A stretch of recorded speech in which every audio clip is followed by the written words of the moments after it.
Before Christy and I go out, we'll pray and the Lord will say, here's your assignment. I'll write it down, journal it. And sure enough, what's going to happen is we're going to get great opportunities to spontaneously do other things. We have favor, people like us. A lot of times people, when they meet us, they think it's their divine appointment. Oh, I ran into you in the hall at wherever. That's not how this works. So what we do, what we've learned is we have to stay on assignment. I'll give you an example. I was in a meeting with the most powerful apostolic leaders in the world back in 1990. This was when we were doing the Aliyah for the airplanes and getting the planes out of Seattle. And so we had apostolic leaders from Switzerland and from England, from Israel. We all went to Snowquami Falls. The meetings we were meeting at were down in Issaquah at Christy and I's house when we lived there. But then we took them out for breakfast, and Snowquami Falls is beautiful. There's this huge waterfall, and then there's a restaurant there, and they have great food. So we took all the apostles there for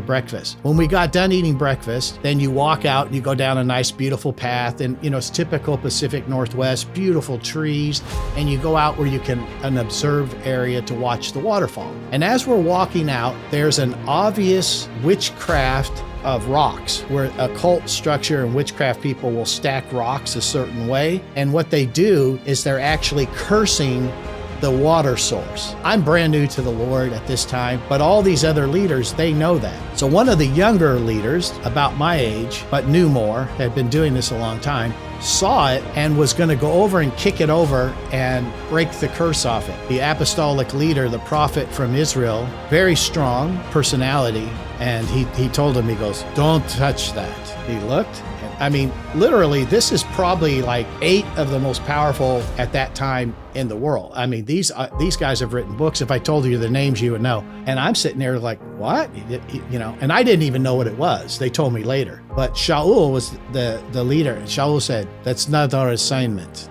Our assignment is to be here together for the Aliyah. That's somebody else's job. We're not anointed for that. So all I'm saying is we had enough spiritual horsepower for whatever small occult structure set that up. But because it wasn't our assignment, we didn't touch it. And I can tell you that experience for Christy and I probably has saved our life over the years. Because when we go out, everybody will want to, well, since you're here, let's go do that. If it's not on the original plan of what we're called to do, we tell them, oh, no, thank you. We're not going to do that now. I know it has saved our life.